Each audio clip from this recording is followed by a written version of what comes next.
All right, well, maybe we'll go ahead and get started. Good morning, afternoon, evening, everyone, and welcome to today's webinar.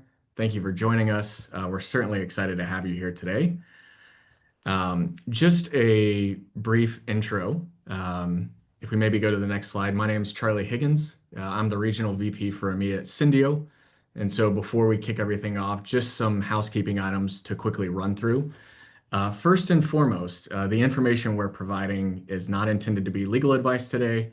It is for informational purposes only. While we do have Christine Hendrickson with us, who is a lawyer, she is not your lawyer.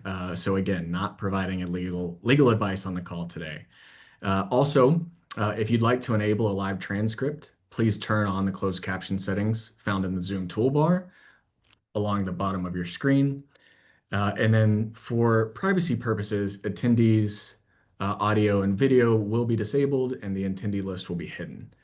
Lastly, we have reserved some time at the end for Q&A, so please submit your questions using the Q&A feature at any time. We've got a packed agenda today and expect a lot of great questions. So while we may not get to every single question during the live Q&A session, we'll do our best to address as many as we can. And the webinar is being recorded, so we'll certainly send out the link to you afterwards, as well as a copy of the slides, and answers to your questions will follow. And then lastly, please let us know your thoughts on today's webinar, so you'll be receiving a survey following the presentation. We'd love to hear any feedback or guidance that you have. So thanks again for joining us. So I think before we kick into the topics of discussion, for those of you that aren't familiar with Syndio, wanted to just give a brief highlight of who we are. So we're a mission-driven company that was built from the ground up around fair pay. We're the innovators in the space and the first to market to define the fair pay solutions, specifically around legally compliant pay equity software, complete global pay reporting software solutions, and we're the first to market as an expert AI to streamline compliance. I think one thing to highlight is we didn't start as an ACA compliance company or broad compensation management and then add on fair pay. Fair pay is our mission at our core. We've built also the software from day one to be global enterprise ready. 70% of our customers have and continue to be global, and our average customer size is more than 10,000 employees. Today, we currently have over 10.5 million employee records being analyzed in our platform across 100 countries. So our products are truly built for performance and scale. We also really hold the highest levels of security, and we've certainly been put through the ringer with many security and compliance reviews. Think of the leading banks, financial institutions, and technology companies. So our security team is highly adept to dealing with all of that. And then lastly, I think most importantly, we are a global solution. So whether it be the US, Europe, or APAC, around the world, we support all your global pay compliance needs, which is extremely important for any company at any size. And then lastly, our team is made up of the world's leading fair pay experts. So this includes internal experts in our advisory board, our CAB, our vast customer base, and even our partners. So we do everything we can to keep up with all the evolving change, but we also have the best-in-class advice, support, and guidance amongst our customers. So again, that is a bit of an overview on Syndio, and now I can give a quick overview on our two speakers. So firstly, myself, again, my name is Charlie Higgins, based in Amsterdam. I've been with Syndio for over 5.5 years and have been partnering with HR, legal, and total rewards professionals to really help them not only navigate their global pay equity efforts, but also the upcoming EU Pay and Transparency Directive. With me, I also have my colleague Christine Hendrickson, who's our VP of Strategic Initiatives, and she has been a huge help in partnering with HR, legal, and rewards leaders, especially many of our customers, through these complexities of the EU Pay and Transparency Directive. With over 13 years of experience in HR technology, that's myself. With over 20 years of experience in employment law, Christine works at the intersection of. I like the lower H though, Charlie. I appreciate that. I appreciate that. You're welcome. Yeah, you're welcome. But one thing I'll just add to that, prior to joining Syndio, Christine was a partner and co-chair of the Pay Equity Group at Seyfarth Shaw. So we're both excited to be here with you today. And I think just to kick off a quick agenda. So first thing we'll touch on is really the current landscape and outlook, followed by some of the key signals of compliance we've been seeing through the first drafts, transposition drafts of the directive. We'll also talk about really how do we prepare now, knowing that we're less than a year out. and then we'll end with that Q&A that we mentioned. So before we really jump in and get started, it'd be great for you all to answer a poll. And we really just want to understand, how well do you feel you know the EU member states drafts that have been released thus far? Are you an expert like Christine? Have you at least maybe looked through it and have an idea? Are you maybe only up to speed on where you're located within your country's draft, but that's about it? Or the reason you're here is to actually get you up to speed?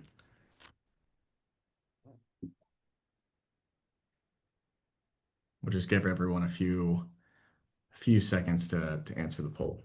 I think, Christine, I've heard you say multiple times that you have a draft of the directive beside your nightside table. I know, it's very embarrassing, but true. Very embarrassing, but true. Yeah. All right. Absolutely. Poll numbers are in. Yeah, there we go. So interesting. So we've got about 50% of you have looked at, and Mariana, I appreciate you. I appreciate you very much. Mariana said that it's not just me who has it by their bedside table. So I really appreciate you, Mariana.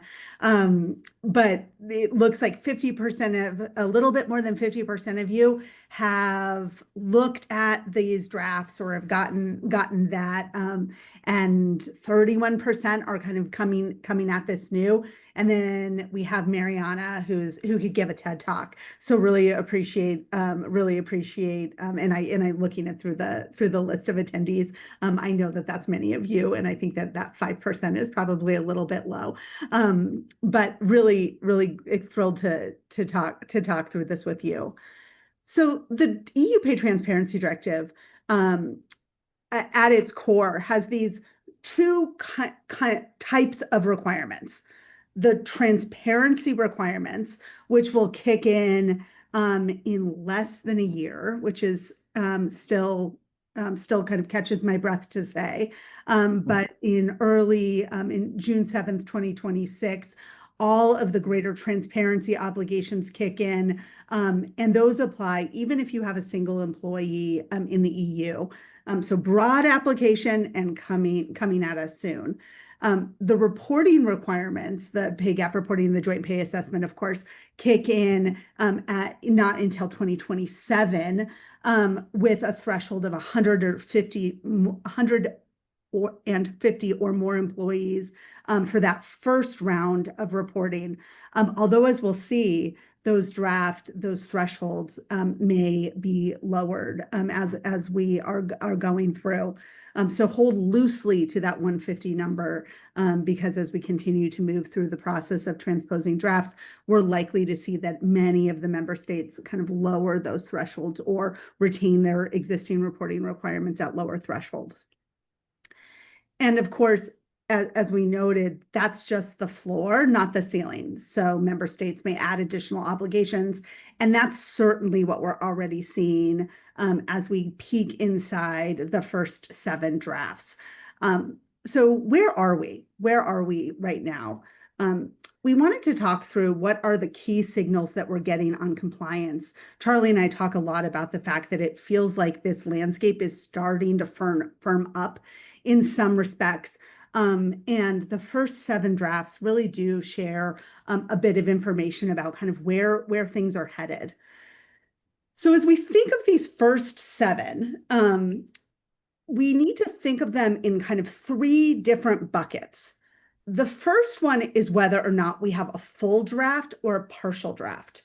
So there are some of these, including Sweden, the Netherlands, Finland, which were full drafts of the directive, meaning that they sought to transpose kind of all of the provisions in the EU Pay Transparency Directive. A little bit more coming out of Belgium, although the draft is quite bare bones, and we'll talk about that. It's only kind of a partial application. However, Ireland, Poland, Lithuania only sought to transpose kind of a sliver of the EU Pay Transparency Directive. So those 3 countries focused on the transparency obligations. So we talked about those kind of 2 buckets. One is the transparency obligations that kick in 2026, and then the reporting obligations that kick in 2027. Sweden, Netherlands, Finland provided us kind of that full landscape, both the transparency and the reporting obligations. But Ireland, Poland, and Lithuania only have drafts so far, or, well, at any rate, have only put out information regarding the transparency provisions. And in some cases, not even all of the transparency provisions, as we'll talk about a little bit more. The other lens that we can think of these 7 is whether they have full application or partial application. So whereas most of the drafts were intending to cover kind of the entire country from which they came, so that's true in Sweden, Ireland, Netherlands, Poland, Finland, and Lithuania.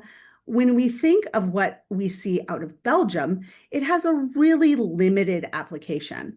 So the Belgium draft, as we're talking through the draft in Belgium, the Belgium draft only applies to about 7,500 mostly public sector employees that are part of the French community, the FWB in Belgium. And so again, we've got, does it cover everything? And that's only going to be Sweden, Netherlands, and Finland, or does it only cover the transparency provisions? Think Ireland, Poland, Lithuania for those. And then for Belgium, it's kind of a Netherlands because it has that limited application, and it also is quite loose or spare on the details of the directive. The third lens through which we can think of this is where we are in the process. So whereas for 5 of the 7, they're just in draft stage. So they've been proposed. Many of them haven't even kind of made it all the way through any kind of legislative procedure, but are in kind of a tripartite or a negotiation phase. We do have drafts that have kind of made their way through for that limited, tiny sliver of Belgium, and then for Poland. Although, as we talked about, Poland only talks about the transparency provisions, and then not even all of the transparency provisions. So you can think of those as kind of those late lifts. So as we're going through kind of each of the 7, we're going to talk about kind of 7 key takeaways from these 7 key drafts. One thing that we wanted to mention is that when we think of it and you're like, why didn't we hear about what's going on in this country? It may just be because that information is not out there. So Charlie, what is the first thing that jumps out to you when we're looking at these drafts? Yeah, well, I think first and foremost, and we kind of got a hint of this maybe even before the transpositions, but it's that reporting really isn't going to be a one size fits all. While we know the directive has the baseline requirements, 27 member states have the opportunity to transpose. And so what is that going to look like? Are member states are we going to see 27 different reporting requirements? Are there going to be a number of member states like the Netherlands that maybe hover around the baseline? I think it'll be interesting to see. And we have to remember also that there are currently pay gap reporting requirements across a number of the EU member states. So yeah, a great topic to dive in first in terms of the reporting requirements that'll hit in 2027. Perfect. So what is required? What does the directive require? Kind of what's the baseline from which these drafts are jumping off of? The EU Pay Transparency Directive requires 2 types of pay gap reporting, has 2 types of pay gap reporting requirements. First, the directive requires that employers calculate an overall pay gap. So this one is not about equal pay for equal work or equal pay for work of equal value, but this is more kind of think of this as more of like a representation metric. So this is taking everyone in your organization from the most senior member to the most junior member within a legal entity, within a country, and identifying the overall both mean and median pay gap, the mean and median pay gap, looking at those complementary and variable components of pay, how many men and how many women are receiving those complementary and variable components of pay. And then we're breaking out those employees pay quartile by pay quartile and identifying how many men and how many women are in each of those pay quartiles. The overall pay gap is more of a name and shame law. So while you're required to publicly share this information, it's going to be on governmental websites. It may be required to be on your own website. The overall pay gap requirement doesn't require action. So it doesn't require that you close those pay gaps. That all falls within that category of worker pay gap. And the category of worker pay gap says that we're comparing people that are doing work of equal value, equal work or work of equal value within your organization. And then we're providing just the average pay gap in each of those categories of worker. And we're going to do that overall total remuneration, and then a breakout by basic pay, and then a breakout by complementary or variable components of pay. So kind of 3 lenses for that.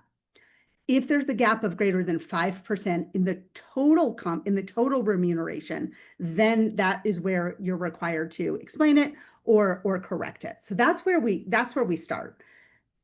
Then what we're seeing kind of different flavors. As Charlie mentioned, some of the drafts are hewing fairly closely to what the directive required. So certainly that's what we're seeing in the Netherlands where Charlie sits, and a lot of the Syndio team sits. But that's not true kind of universally so. So for Sweden, they took the most complex path possible in many ways, which is they retained their existing reporting requirements, which requires that we look at equal work, work of equal value, which is what they're calling the category of worker analysis, and then performing this hierarchical or diametrical analysis. And that will remain. And that will remain with a written report required if you have 10 or more employees. So when we were saying hold loosely to that 150, it's because of what we're seeing in places like Sweden, which is saying, no, we're going to retain our existing category of worker requirements, retain our existing reporting requirements, and kind of bake that concept in there. For employers that are larger, there will be the requirement to do that overall pay gap reporting. And then Sweden required kind of additional or new reporting looking at pay on return from leave. So looking at that kind of leave requirement. Now that was something that was a part of the joint pay assessment, like anticipated to be a later if a joint pay assessment was needed, but Sweden pulls that forward. That same thing, again, for that little slice of Belgium, we see that same thing requiring requiring that there's going to be reporting on the impact of family-related leaves. They're a little bit different one to the next, but the general concept is that there's going to be more reporting on family or parental leaves. Finland takes another approach, kind of different from what we see in Sweden, in the Netherlands, or in Belgium. So what Finland says is that the government is going to calculate that overall pay gap. And they're going to do so based on information that is already provided to the Finnish government.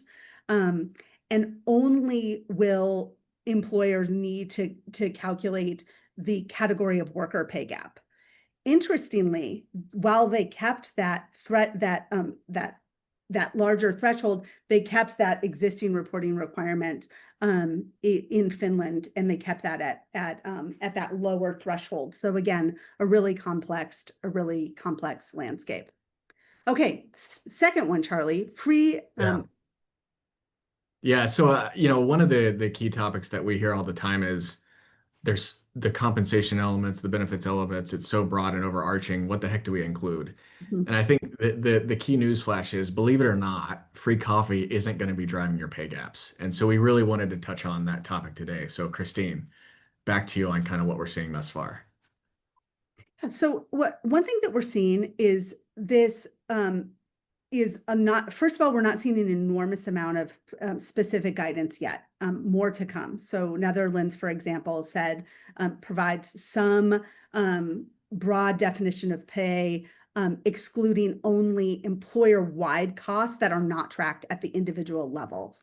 And so they say things like, they say the allowances for sports subscriptions or workloads will be included, but things like things that are provided across the board, like the free coffee, will not have to be included. So allowances for sports subscriptions or workloads included. Those kind of broad-based things will be excluded if they're not tracked at the individual level. Finland sets the clearest picture yet on what data will need to be provided. So we mentioned on the last section that the overall pay gap will be calculated using information that's already provided to the Finnish government. And that is the information that's provided in the income register and Statistics Finland. So that income register is largely looking at taxable earnings. So if we're thinking of this, one of the things that we would suggest to you is to think first, if we want to go to the next slide, is that we don't have a tidy checklist yet on which are the pay components that are going to be required country by country. There's likely going to be more information that is coming soon, but we really suggest that you start now to build your cross-border data strategy. Think really strategically, pragmatically on data.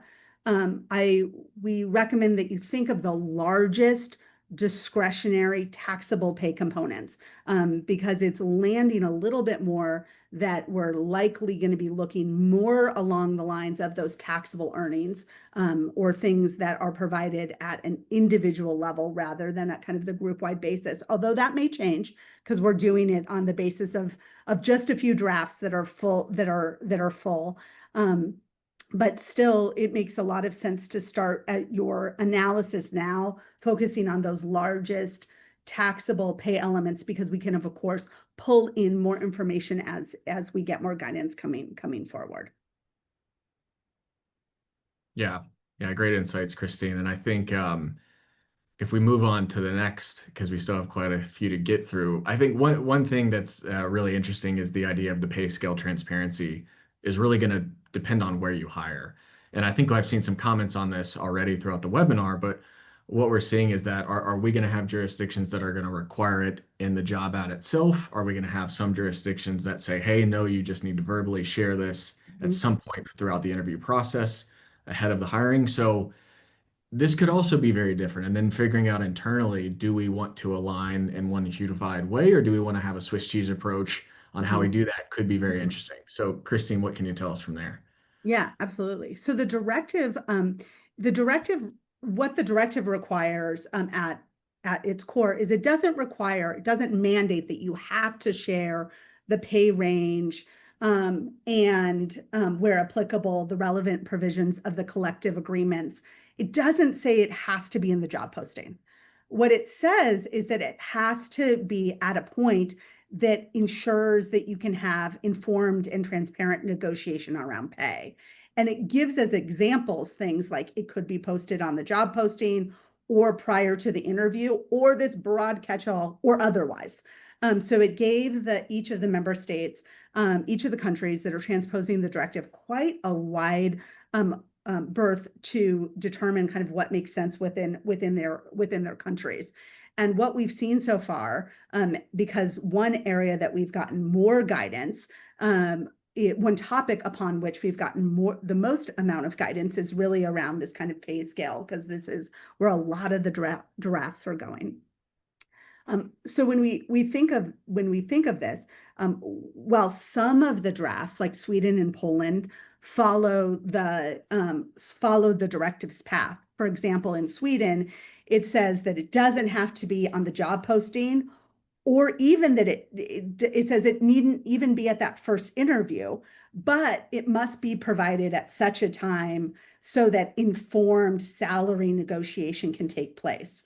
Similarly, in Poland, it has to be provided either at the announcement, so either in the job posting or before the interview, or before entering into an employment relationship, if the employer has not already provided that information. So Poland provides a really wide time at and both time and place at which that information must be provided. Other countries like Ireland go in the opposite direction. So Ireland will require that we're including those salary levels or ranges in the job advertisement itself. So they're going much further than what we're seeing in Poland. For the FWB in Brussels, it says that this information must be available as soon as job offers or job advertisements are published. So again, kind of going a little bit further. And then Lithuania already requires posting pay ranges. So we really do, especially on this pay scale transparency, we're really seeing the kind of full spectrum of different countries taking different approaches as we think through the reporting. Yeah, and maybe just one add-on to that, Christine, when it comes to posting the ranges, something we get a lot about is are companies going to be posting the full range? Are they going to have the ability to maybe do the min to midpoint? Right. What's your thoughts there?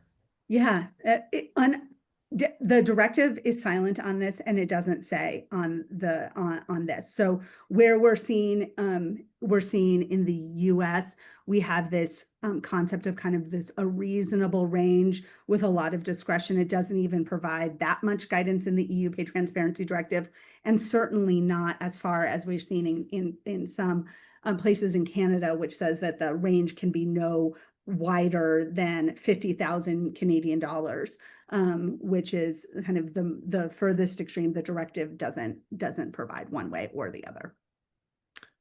Yeah, great. Well, I think the next one then, let's go ahead and hop to it, is privacy is really the elephant in the room. I think what's interesting is, with the reporting aspect, there are thresholds to it, but from a right to information, that's open source to anybody who's located anywhere within those jurisdictions. And so at what point, are companies maybe able, not required to share because an individual is in such a small group, they're going to be able to identify their Yeah. colleagues exactly. So yeah, Yeah. let's get into that.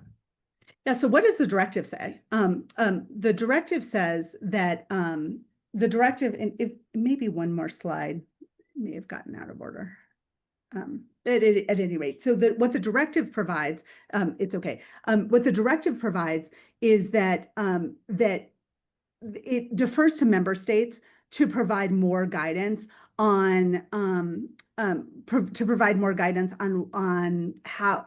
to protect that information. And it says that that is true for the right to information in Article 7, but also the pay gap reporting in Article 9, and the joint pay assessment in Article 10. And so when we think of that, really what we're seeing is that it's really deferred and not addressed. The directive does say, however, that information still needs to be provided to the Works Council, worker representative, trade union, or other worker representative, and also to the equality body or labor inspectorate. So that means that kind of no matter what, even if it's really identifying exactly who is in scope, the directive says that information still needs to be shared out with Works Councils and with the equality bodies. But defers to the individual countries to provide more guidance on kind of, do we not share that information if we only have 3 men and 3 women, or 5 men and 5 women, or 10 men and 10 women, as we see in some instances. I'm hopeful that we have more guidance kind of coming soon. Finland took the position of not setting a numerical threshold on what that will be, instead providing that information needs to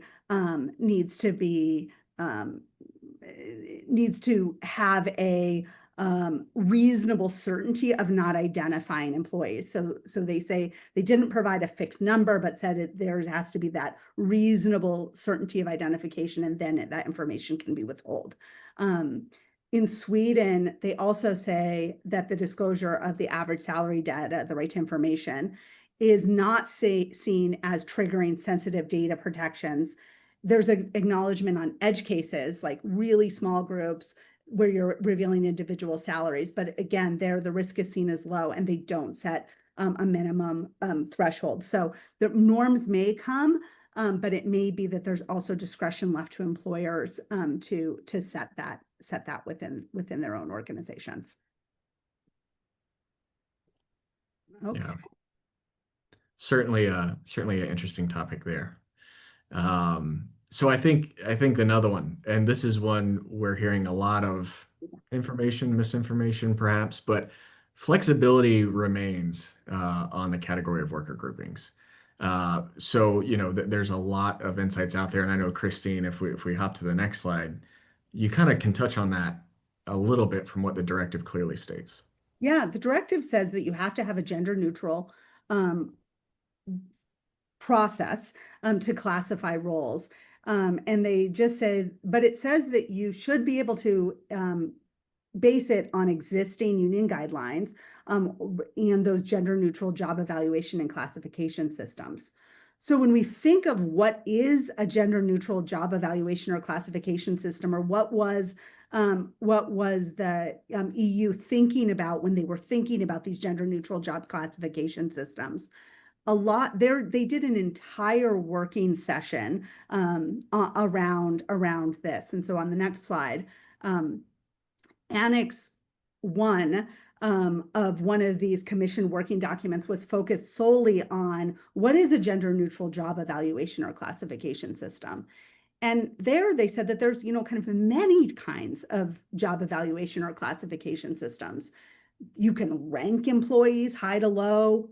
You can classify them. That's your kind of traditional job architecture where you have functions and levels or grades, and you're slotting people into that pre-existing classification.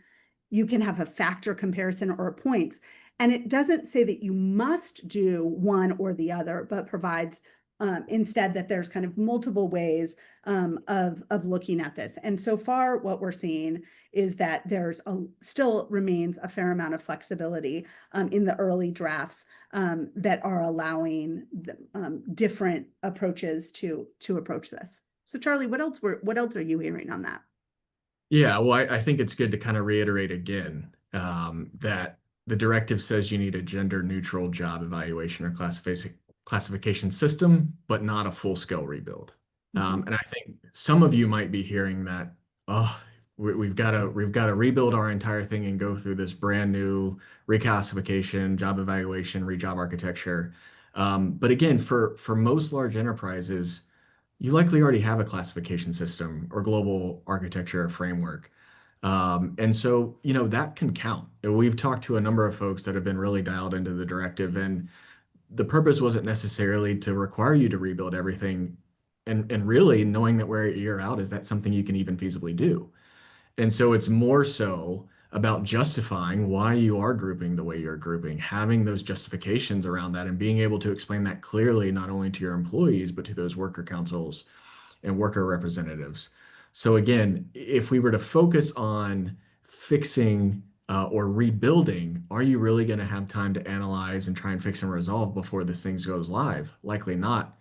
So again, the pragmatic approach is focus on what you have today.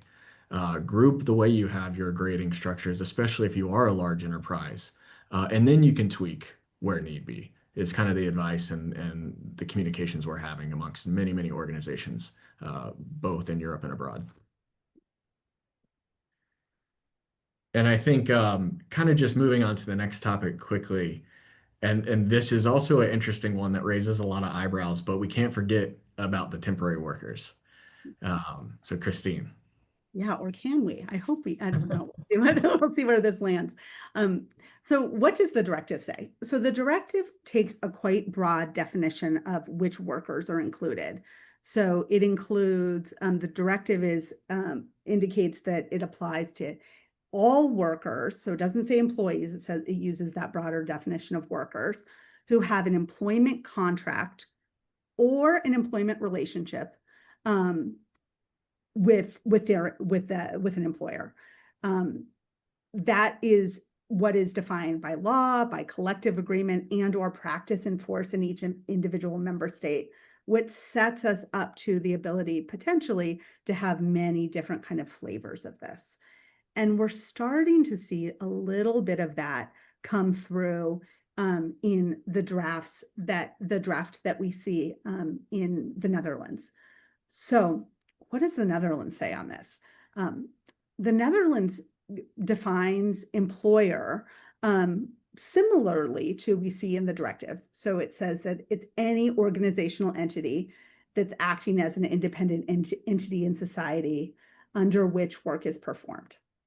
But they do provide that under the definition of worker, that it includes someone who has an employment contract with the employer. And so they say that if you're subject to the allocation of workers by Intermediaries Act, meaning like, are you part of a staffing agency? Are you coming from a staffing agency?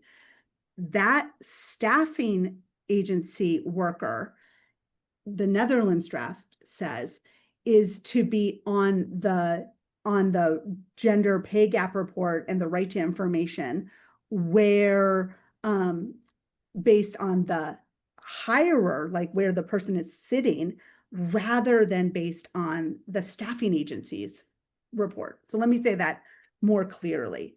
What the draft in Netherlands says is that if you have workers that are coming to you in accordance with the allocation of workers by Intermediaries Act, which includes staffing company workers, that they would sit on your payroll, they would sit on your pay gap report, not on the staffing company's pay gap report. Now, we do have some staffing companies on here, so of course, flip that in your mind because your business is a little bit different on that. But if you're not a staffing company, it has this really broad definition.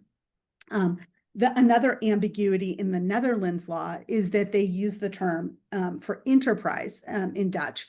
And so it's not totally clear in the Dutch draft whether a company is part of a group. Do you report by legal entity, or do you report in a combined way? So there's a lot of information and things to be tied down in the Netherlands draft. Now, in the Netherlands draft, they welcomed comments, and they got a lot. They got a lot of comments, and almost every single one of those comments talked about this staffing agency. Not everyone, but a large proportion of them talked about this staffing agency issue. So it may be that this gets walked back or clarified as we move through, because the Netherlands draft is the clearest, kind of cleanest transposition in many ways of the EU Pay Transparency Directive of any of the 7 drafts. So it aligns most closely to the directive. And so this one was a little bit interesting that it seemed to be coming at it in a slightly different way. So that may be something that that the Netherlands is the canary in the coal mine, and we see this as more drafts come.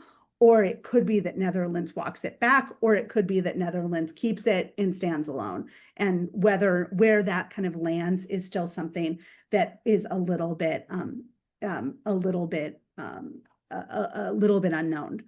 Finland, one thing that they include all employers, all workers that are in employment like contractual relationships, but doesn't go as far as what we see in the Netherlands. Yeah, that's great, Christine.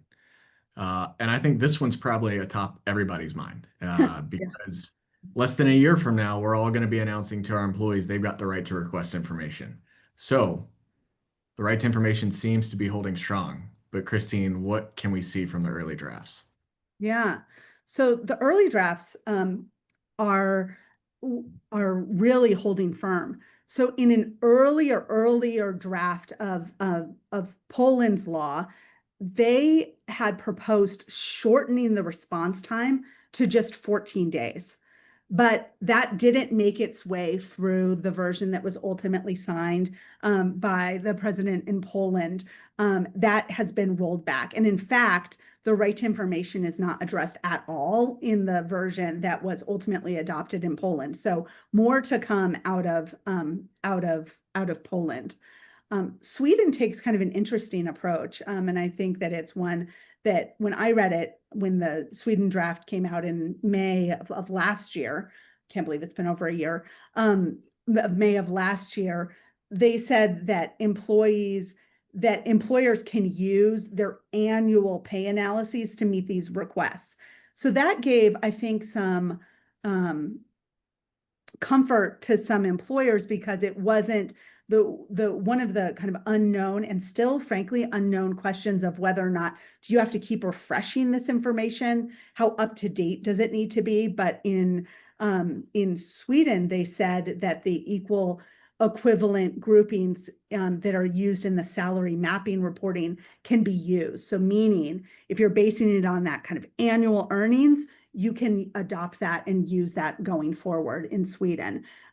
That suggests for next year, it's going to be a little bit complex because does it mean like we need to go backwards a year and look at 2025 earnings, or can we look at June to June earnings? Not decided, not outlined in the directive. So how are you hearing, Charlie? I know this is one that you talk with employers a lot on. What are you hearing on kind of how they're approaching right to information? Yeah, I think that's a great question. So maybe if we jump to the next slide, I think one thing we should do before we jump into this is let's everybody do an exercise. We're going to close our eyes and we're going to imagine it's June 7th, 2026, and we've made this announcement and now we're flooded with requests. What do we want to do? How do you solve it? What's your answer? And so back to your point, Christine, I think what we're hearing about is there is a huge change management communication effort behind this because, up until today, transparency hasn't really been that big of a thing. I mean, we've seen a bits of it in the States, and then of course you've got the different generations that are now more openly talking about transparency. But as it comes to the right to information, how are organizations really going to handle this? And we know what the floor is. And so, there's different talks going on around there where should we have an employee dashboard that they can just log into and see it at any time? Or do we have a more structured approach initially to then maybe evolve over time? And I think you kind of have to ask yourself is as a rewards professional, how confident do you feel in your data, in your policies, and the impact that they're having, and your ability to address a lot of these questions? And then based off your confidence, how do you think your managers feel? Are they prepared to have discussions with their employees? Or what if the request comes through workers' unions or workers' councils? What is the process for you to be able to answer all of these? And I think what we're seeing from more of the large enterprise organizations, especially those that are decentralized, is we might want to slow it down and take a more compliance-driven approach. And so how does that look like? Well, what if you had the ability to simply select the employees that request, download a document that's exactly in line with Article 7 of the directive, but then it's flexible enough for you to have the ability to tweak and adjust. That's also available in all of the 24 European languages. So I think what we're seeing is how can we build a foundation off of what's required, and that's then going to open up to as you build that communication strength and bandwidth, then really be able to evolve down the line. So I think, we've gone through kind of 7 key elements, 7 key themes that we've seen thus far. And I think everybody's talking a lot about what we're learning, but how do we actually start preparing? I mean, we're coming down to the wire. And I think if anything, how do you start is to just start doing. And kind of the way we think about it internally at Syndio and the way we partner with our clients is let's break it down into its simplest forms and kind of 4 key steps. How can we assess? Meaning, how do we think about how do we think about the groupings? How do we want to break down how we need to look at entity by jurisdiction? And once we get that foundation set, let's analyze, let's figure out where we have those 5% gaps. But also, are we able to justify those that we aren't able, that aren't below the 5% threshold? And then from there, you still might have time to act and make some changes before all of this is required or before it all goes into effect. And then more importantly, it's really that aligned piece, right? So as the reporting goes live in 2027, that right to information next year, have that plan in place. And so I think the key thing that's top of mind here, though, and you'll notice it kind of at the bottom of the slide, find and fix is likely going to have an expiration date. Because if you think about it, if you tend to do this path of always analyzing, finding the issues, resolving year over year, do you really want to be putting out fires all the time? Mhm. That might be a difficult situation. And so we're going to jump into uh, the platform here in a second to give you an idea of kind of how you could prepare. But again, if we think about the processes there, it's really analyzing. And part of that is really thinking about how you want to categorize those workers. I think the beauty of technology is, again, if you start with what you have, you'll have the flexibility to maybe look at things slightly differently. You've got time today to really begin to test and iterate before you finalize that approach. And again, can we make some remediation actions before we start have to doing this work with workers' councils or worker representatives? And then we can align. But the thing that I want to touch on most, and for the audience here, as you think about your plans and how you want to tackle this in the future, there's a better way to do it. And it's not putting out fires year over year. And where we're evolving as an organization is we want to really help you make smart decisions all the time, every time from day one. Because if we can prevent it at the source, the compliance then really becomes a true check the box. Yeah. So keep an eye out for some of the things that we start putting out over time. So before we get into our Q&A, Christine, I think it would be great if we kind of just talk through some of the key takeaways from our time. Yeah, absolutely. I mean, I think that the first one is that we're going to have to, I think that one thing that really comes clear to Charlie and to me when we look across all of these 7 drafts, and there were so many more points. We chose kind of 7 of the highlights, but there's a lot of nuance, and we're going to get to some of it in the Q&A. But local nuance is going to be required and necessary for sure. But local chaos is not a good approach. And so one thing that we found in working with many of you kind of working through the directive is to come up with a baseline of what does compensation mean within your organization? What does total remuneration mean within your organization? What does complementary and variable pay mean within your organization? There are going to be nuances that we're going to have to define, but to think broadly that one EU-wide strategy with local playbooks is really the right approach. In the same way that you don't want each of the countries kind of developing their own reports, there's going to be differences. So the report in Sweden is going to look different than the report in Netherlands for sure. The report in France appears, we don't have a draft yet in France, but from the early guidance that's come out, it looks like, they're going to keep and add on to their existing reporting requirements. And so that is going to look different than others, but you do want kind of to be working from a similar playbook. So again, an EU-wide strategy, and 7 local playbooks is definitely the approach I would take. Charlie really nailed this one on like starting now, that if you're not starting now, if you're not beginning to analyze the data, it's getting really down to the wire. So please, we would love for all of the Syndio customers, I love to see all of your names on the webinar. Please continue to reach out. We're always a resource for you. We're working with so many of you already, but if this is new to you because you only have a few employees, please reach out, because we want to make sure that you have all of that. For those that we haven't had an opportunity to work together, we would love an opportunity to work with you on that as well, and getting started soon. Don't miss this cycle to make corrections as you plan for 2027. And then to Charlie's point is like, let's not just keep doing the same thing again and again and again and creating gaps that we're going to have to close. Like my biggest hope is that we all come out of the directive with tools that enable us to fix things at the root, instead of doing this kind of find, fix, repeat from here until 2031 and beyond, but that we're really being able to fix those things at the root with intelligent pay and other things that are coming out of Syndio. So really, really excited about that. So Char, we've got so many questions. We're certainly going to have to follow up. Yeah, we're definitely going to have to follow those up. questions.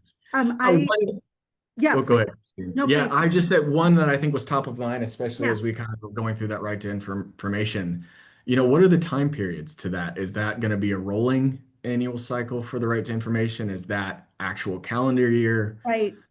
Yeah, we don't know. The directive is totally is totally silent on what the time period is for the right to information. The Sweden draft indicates that you can use your annual pay analysis for that purpose. And so that would suggest that you're doing it. Well, in Sweden, you can employers can choose what that time period looks like, but it's based on kind of a year's worth of data.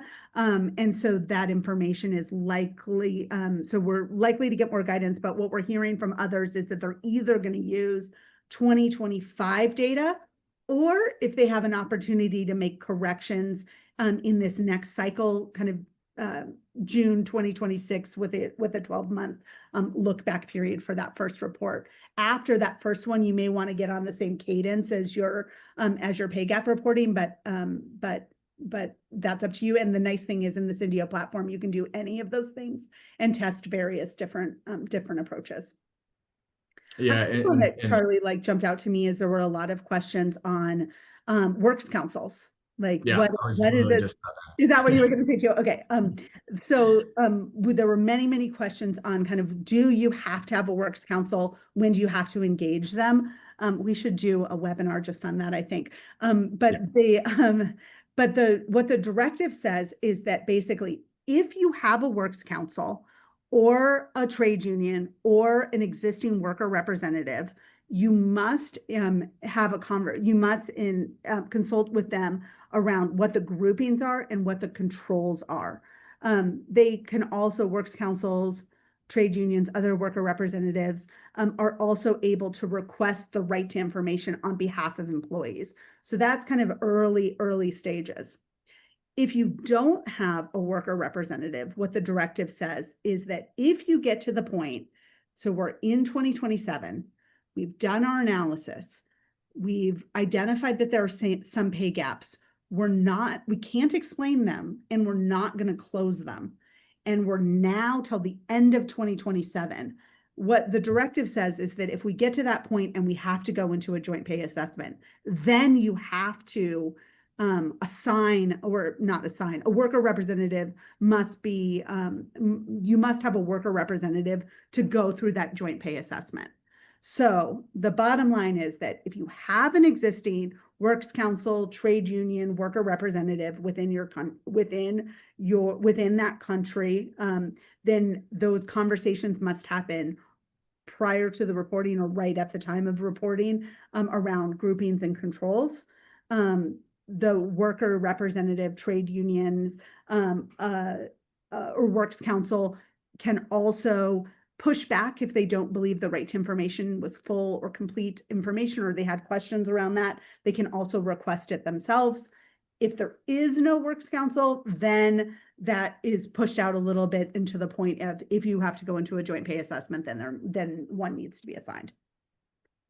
Yeah, there was another question I saw that was interesting, and I think probably affects many organizations really around the world. And it's, some organizations tend to have kind of grading structures or systems for their white collar, but what if they don't have that for their blue collar? Maybe they just have kind of the level of national contract. What might be the best approach there? Are you thinking, Char, that For the category of work? they have like a tariff agreement? Yeah, maybe it's a tariff agreement, maybe it's a leveling system. Yeah, what would you say is the... Yeah, we are hearing that some people are going to do their tariff groupings for portions of their workforce and then use their job architecture for the rest. that gender neutral job evaluation annex that I mentioned here, I can drop it into the chat. That does mention that if you have kind of a bifurcated process, there could be problems. So if you're doing that kind of bifurcated approach, I would, oh, and I just sent that just to us.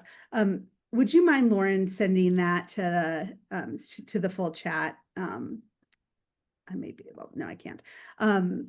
There may be some issues of just making sure that we want to make sure that that's like not causing any problems, but we're hearing that a lot from folks. That's a great question.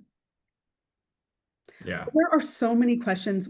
Charlie, like, can we take these offline and get back to folks on a lot of these? Yeah. Because we really want to make sure that all of this is going. Yeah, we'll certainly take these offline and start maybe putting a FAQ Yeah. together. The other thing is if you've got kind of burning questions, feel free to reach out directly to us. We're happy to jump on a call and have a conversation. Always. But we really appreciate you all for joining. We hope it was a helpful session. Please again, give us some feedback. Let us know how we did. And Feedback is a gift. certainly looking forward to the next one. Yeah, absolutely. Wonderful.